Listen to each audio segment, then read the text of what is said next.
आज हम लोग बात करेंगे डिजिटल सिग्नेचर की। तो डिजिटल सिग्नेचर से हमारा क्या मतलब है? आइए देखते हैं। डिजिटल सिग्नेचर से कुछ चीज़ें स्पष्ट होती हैं। वो ये है कि अगर किसी मैसेज में या किसी फाइल में डिजिटल सिग्नेचर अटैच्ड होता है, तो आप डिजिटल सिग्नेचर की मदद से उस फाइल या मैसेज की ऑथेंटिकेशन कर सकते हैं। मतलब कि आप ये जान सकते हैं कि जहाँ से मैसेज आ रहा है, क्या वो सच में वहीं से आ रहा है जहाँ से वो क्लेम कर रहा है कि वो आ रहा है। मान लीजिए ये कोई मैसेज है और ये मैसेज आपके पास आया है। इसमें एक डिजिटल सिग्नेचर लगा हुआ है, डिजिटल सिग्नेचर लगा है इसमें, और वो डिजिटल सिग्नेचर है।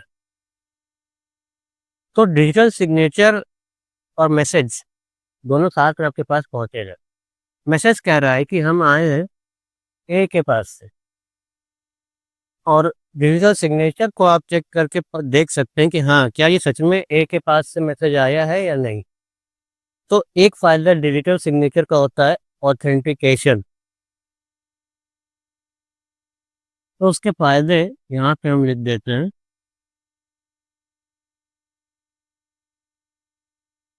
डिजिटल सिग्नेचर का एक दूसरा फ़ायदा भी होता है, वो ये है कि मान लीजिए ये आपका मैसेज है, आप डिजिटल सिग्नेचर की मदद से ये चेक कर सकते हैं कि मैसेज आपके पास पहुँचते-पहुँचते कहीं बिगड़ तो नहीं गया?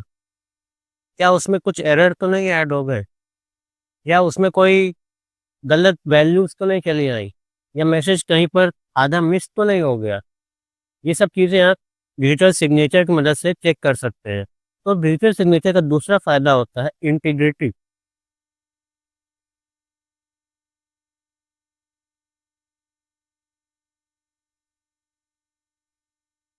इंटीग्रिटी यानी कि मैसेज जैसा भेजा गया था, क्या वैसा ही आपके पास पहुँच रहा है या नहीं?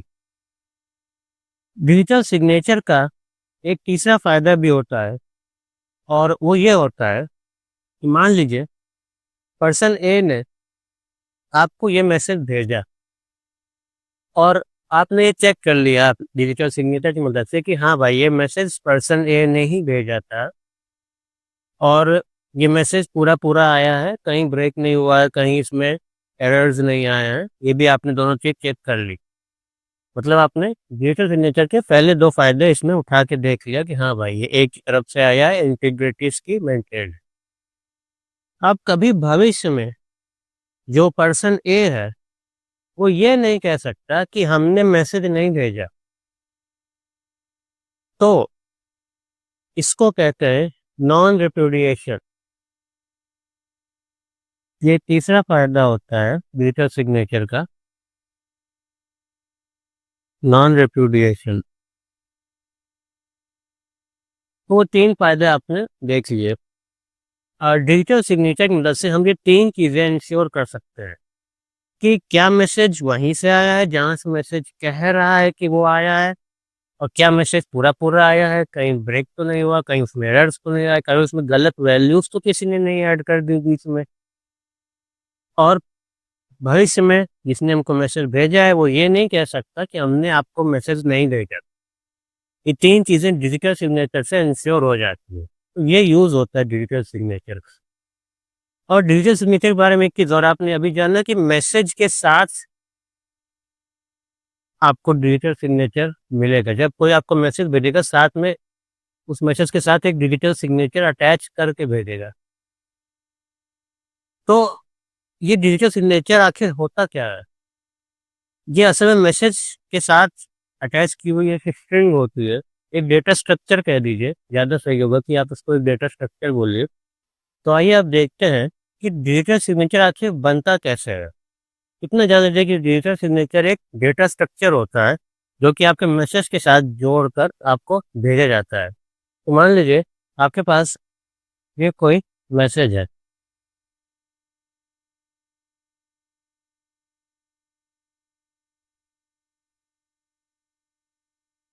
एक प्रक्रिया होती है जिसको हम हैशिंग कहते हैं। हैशिंग।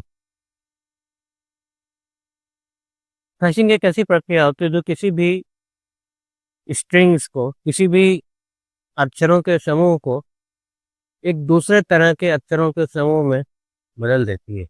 अगर ये कोई मैसेज है या कोई फाइल है, अगर हम उसको हैशिंग प्रक्रिया से गुजारेंगे तो वो उसको एक अक्षरों के समूह में परिवर्तित कर देगी। तो इन अक्षरों के समूह ये इस तरह से दिखाई देते हैं, मतलब बहुत लंबा समूह होता है, बहुत लंबा सा समूह होता है, बहुत लंबी सी स्ट्रिंग बनती है जब हम किसी भी फाइल या मैसेज पे हैशिंग प्रक्रिया का यूज़ करते हैं। और ये जो स्ट्रिंग बनती है लंबी सी, इसको हम डाइजेस्ट कहते हैं। डाइजेस्ट कह दीजिए या इसको हैश भी कह सकते हैं, दोनों ही नाम यूज़ कर सकते हैं। तो ये एक कॉन्सेप्ट होता है हैशिंग का, जिसको आप समझ लीजिए, ये आगे काम आएगा जब हम डिजिटल सिग्नेचर देखेंगे कैसे बनता है एक्चुअली। हैशिंग करने की बहुत सारी एल्गोरिदम्स होती हैं। एक पॉपुलर एल्गोरिदम है सिक्योर हैशिंग एल्गोरिदम, जिसका नाम हम यहाँ लिख देते हैं, सिक्योर हैशिंग एल्गोरिदम। इसको शॉर्ट में एसएचए कहते हैं। एसएचए एल्गोरिदम्स के भी कई प्रकार होते हैं। वो प्रकार कुछ इस तरह से होते हैं: एसएचए 256, एसएचए 512, एसएचए 2, एसएचए 3, ये होता है। एक होती है MD message digest. Message digest algorithm के भी उस प्रकार है। एक प्रकार आप इसका देख लीजिए जो कि MD5 यूज होता था, अब नहीं यूज होता क्योंकि ये बहुत पुराना हो गया है। और ये दूसरा प्रकार इसका होता है राइप एमडी, जो कि अब यूज होता है क्योंकि वो इसका नया वर्जन है। तो ये कुछ एल्गोरिदम्स हैं जिनकी मदद से हम हैशिंग प्रक्रिया को कर सकते हैं, करके किसी भी मैसेज या फाइल का हम डाइजेस्ट कैलकुलेट कर सकते हैं। तो ये होती है हैशिंग की एल्गोरिदम्स। अब आइए देखते हैं कि डिजिटल सिग्नेचर को जनरेट करने का क्या तरीका हो। डिजिटल सिग्नेचर बनाने के लिए आपके पास होनी चाहिए एक पब्लिक की और एक प्राइवेट की।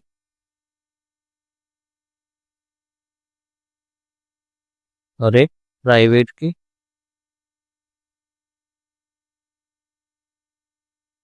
पब्लिक की और प्राइवेट की दोनों ही अक्षरों का एक बहुत लंबा समूह होती है, जिसको हम की कहते हैं इसलिए क्योंकि हम उसकी मदद से इंक्रिप्शन करते हैं किसी भी मैसेज का या किसी भी स्ट्रिंग का, किसी भी फाइल का इंक्रिप्शन करते हैं, इसलिए उसको हम की कहते हैं। वो होता है अक्षरों का बहुत लंबा समूह, दोनों ही, पब्लिक की भी और प्राइवेट। तो पब्लिक की सबको पता होती है। अगर आप अपना डिजिटल सिग्नेचर कहीं से बनवाएंगे, डिजिटल सिग्नेचर आपको पब्लिक की और प्राइवेट की तो आप अपने कंप्यूटर पर भी जनरेट कर सकते हैं, लेकिन वो वैध नहीं होगा। वो वैध तब होगा जब आप उसको किसी एजेंसी से बनवाते हैं। और जो सबसे आजकल पॉपुलर एजेंसियां चल रही हैं उनमें से एक है कमोडो। कमोडो का आप डिजिटल सिग्नेचर ले सकते हैं, जिसमें कि आपको पब्लिक की प्राइवेट की दोनों मिल जाएगी। और भी बहुत सी कंपनियां बनाती हैं, किसी एजेंसी से ही आपको लेना पड़ेगा तभी वो काम करेगा। अगर आपने कंप्यूटर में जनरेट करके ये दोनों कीज किसी भी मैसेज को अपने डिजिटल सिग्नेचर से साइन करेंगे तो वो मान्य नहीं होगा, क्योंकि किसी थर्ड पार्टी का ऑथेंटिकेशन चाहिए। थर्ड पार्टी को पता होना चाहिए कि आप कौन हैं, और उस थर्ड पार्टी पे सबको भरोसा होना चाहिए। तो इसलिए आपको किसी थर्ड पार्टी से बनवाना पड़ता है अपना पब्लिक की और प्राइवेट की का पेयर। तो ये भी आप समझ लीजिए कि पब्लिक की और प्राइवेट की हम इस्तेमाल करने जा रहे हैं। मान लीजिए कि वो कोई आपका मैसेज है, अब आपको उस मैसेज को भेजना है अपना डिजिटल सिग्नेचर लगा के। कैसे भेजा जाएगा? पहले ये होगा, इस मैसेज का हम डाइजेस्ट निकालेंगे हैशिंग करके। इसको हम हैशिंग करके, मान लीजिए कि हमने SHA 256 एल्गोरिदम यूज कर ली। इसका यहाँ पे आपको मिल जाएगा डाइजेस्ट। तो जो ये डाइजेस्ट होगा, इसको हम अपनी प्राइवेट की से एनक्रिप्ट करेंगे। अपनी प्राइवेट की इसमें लगा के उसको एनक्रिप्ट करेंगे। एनक्रिप्ट करने के बाद आपको यहाँ पे उसका एन्क्रिप्टेड फॉर्म मिल जाएगा। उसको हम, आप साइफर टेक्स्ट कह सकते हैं। एक साइफर टेक्स्ट मिल जाएगा, एन्क्रिप्टेड टेक्स्ट मिल जाएगा। वो भी एक अक्षरों की बहुत बड़ी श्रृंखला होगी, लेकिन उसको कोई पढ़ के समझ नहीं पाएगा कि वो क्या है। तो ये जो साइफर टेक्स्ट आपको इस प्रक्रिया को करने के बाद मिला, इसी को हम डिजिटल सिग्नेचर कहते हैं।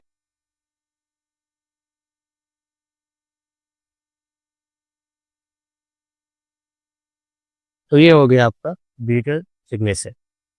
ये तो डिजिटल सिग्नेचर को बनाने की प्रक्रिया है। अब जब आप भेजेंगे अपना मैसेज, तो आप क्या करेंगे? आप ये मैसेज तो लेंगे, मैसेज आपने ले लिया, उसके साथ आप ये डिजिटल सिग्नेचर अपना जोड़ देंगे। डिजिटल सिग्नेचर, और ये पूरा पैकेज आप भेजेंगे जिसको भी आपको भेजना होगा। ठीक है? तो इस तरह आप अपना मैसेज भेजेंगे डिजिटल सिग्नेचर के साथ। अब जो रिसीवर है, वो वेरीफाई कैसे करेगा कि हाँ भाई, ये आपका डिजिटल सिग्नेचर सही है कि नहीं? वो जो हमने 3 चीज़ें डिस्कस की, ऑथेंटिकेशन, इंटीग्रिटी, नॉन रिप्यूडिएशन, वो वेरीफाई कैसे करेगा जो रिसीवर है? आइए वो प्रोसेस भी देख लेते हैं। मान लीजिए कि रिसीवर के पास आपका जो पूरा पैकेज था, मैसेज प्लस डिजिटल सिग्नेचर, वो आता है। डिजिटल सिग्नेचर को हम शॉर्ट में DS लिख दे रहे हैं यहाँ पे। जो रिसीवर है वो क्या करेगा?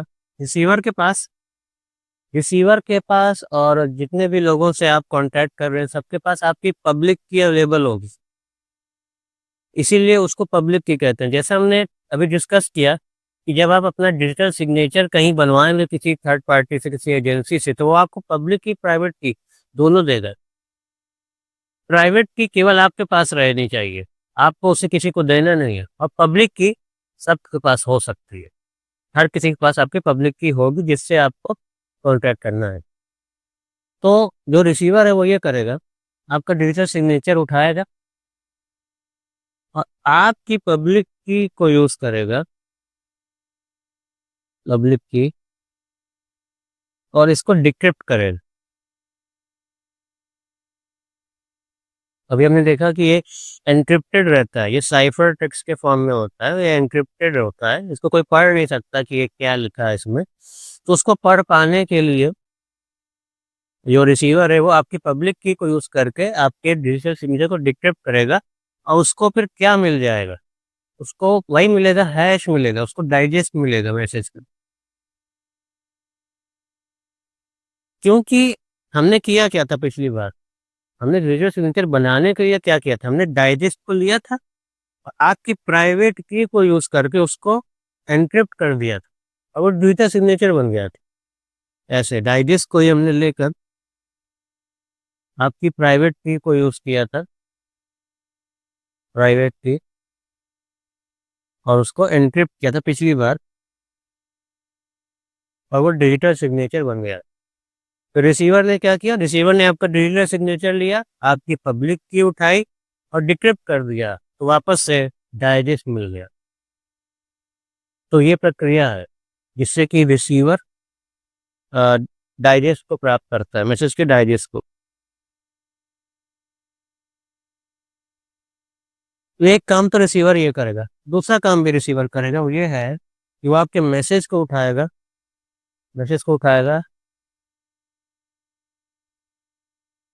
और जिस एल्गोरिदम का यूज करके आपने इस मैसेज का डाइजेस्ट निकाला था भेजते समय, उसी एल्गोरिदम का यूज करके रिसीवर फिर से इसका हैशिंग करेगा। जैसे आपने SHA 256 यूज की थी, तो SHA 256 का ही यूज करके रिसीवर इस मैसेज को हैशिंग करेगा और उसका डाइजेस्ट निकाल लेगा फिर से। अब इसमें एक डाउट ये हो सकता है आपको कि रिसीवर को पता कैसे चलेगा कि कौन सी एल्गोरिदम से हैशिंग हुई? भाई रिसीवर के पास 2 चीज़ें हैं, केवल आपका मैसेज या आपका डिजिटल सिग्नेचर आपके पब्लिक की है, वो सबके पास है। आपने एक मैसेज भेजा SHA 256 से हैशिंग करके और दूसरा मैसेज आपने किसी और को भेजा राइप MD से हैशिंग करके, तो पता कैसे चलेगा किस एल्गोरिदम को आपने यूज़ किया है सेंड करने के लिए मैसेज? तो ये सब बातें आपकी डिजिटल सिग्नेचर में लिखी रहती हैं। तो डिजिटल सिग्नेचर जब बनता है तो उसमें केवल ये साइफर टेक्स्ट नहीं होता। ये साइफर टेक्स्ट तो रहेगा ही जो आपने एन्क्रिप्ट किया था, वो तो रहेगा ही। उसके साथ बहुत सारी और चीज़ें रहती हैं, जिनमें से एक ये भी होता है कि कौन-सी एल्गोरिदम यूज़ की गई थी। एक बड़ा-सा डेटा स्ट्रक्चर होता है, जैसे कि अभी हमने आपसे बताया था। एक डेटा स्ट्रक्चर होता है डिजिटल सिग्नेचर, जिसमें कि एक भाग होता है डिजिटल सिग्नेचर आपका, जो होना चाहिए, जो कि मेन चीज़ है, और बाकी बहुत से भाग होते हैं, जिसमें से एक भाग होता है कि आपने किस एल्गोरिदम का यूज़ किया था। ये सारी चीज़ें आपकी डिजिटल सिग्नेचर के अंदर रहती है। तो इससे पता चलता है कि आपने किस एल्गोरिदम का यूज़ किया। तो ऐसे ये काम करेगा, इस तरह से रिसीवर को पता रहेगा कि हाँ भाई किस एल्गोरिदम का यूज़ हुआ।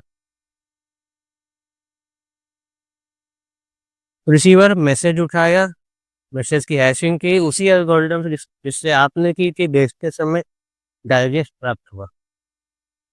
अब आप देख सकते हैं कि ये डाइजेस्ट और ये डाइजेस्ट इक्वल होना चाहिए।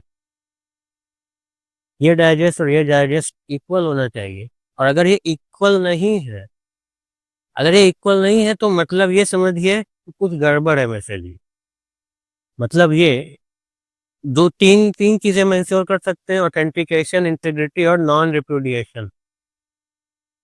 तो अगर ये दोनों डाइजेस्ट मैच नहीं कर रहे तो आप ये कह सकते हैं डिजिटल सिग्नेचर सही नहीं है।